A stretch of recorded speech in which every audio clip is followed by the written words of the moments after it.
La Revancharde fêtait son 20e anniversaire ce dimanche 17 juin. 151 coureurs ont participé à cette édition 2018 sur la colline d'Elancourt, 5 fois plus que lors de la première édition imaginée en 1998 par les organisateurs. C'est une tradition, c'est l'histoire de Saint-Quentin-en-Yvelines, l'histoire de cette colline. Ce site, il est à l'abandon et il n'y a que vraiment nous, notre club, qui utilisons le site de la colline d'Elancourt.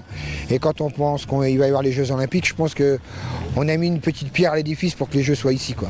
Depuis 20 ans, le parcours a peu évolué. Pour cette édition 2018, un tracé technique a été dessiné sur le point culminant de l'Île-de-France avec ses 231 mètres. On monte la grosse butte qui fait très très mal aux jambes et maintenant ça devient de plus en plus dur, voilà.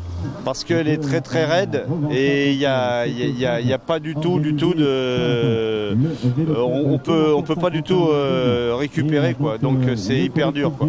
C'est extrêmement dur. Il faut trouver un bon rythme cardiaque. Une fois qu'on est parti, qu'on a passé le sommet, quand la côte revient, on est déjà chaud et ça va déjà mieux.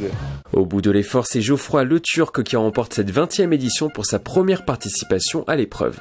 Derrière moi, il y avait deux concurrents et j'ai décidé d'attaquer dans une bosse directement dès le premier tour pour être tranquille après. Et au final, ça s'est super bien passé. J'ai creusé l'écart au fil des tours et puis voilà, je finis en tête et c'est cool. Cette épreuve a également permis, comme chaque année, de récolter des dons pour les orphelins des sapeurs-pompiers de France. Au total, 3 000 € ont été reversés à l'association. Rendez-vous l'année prochaine pour une 21e édition.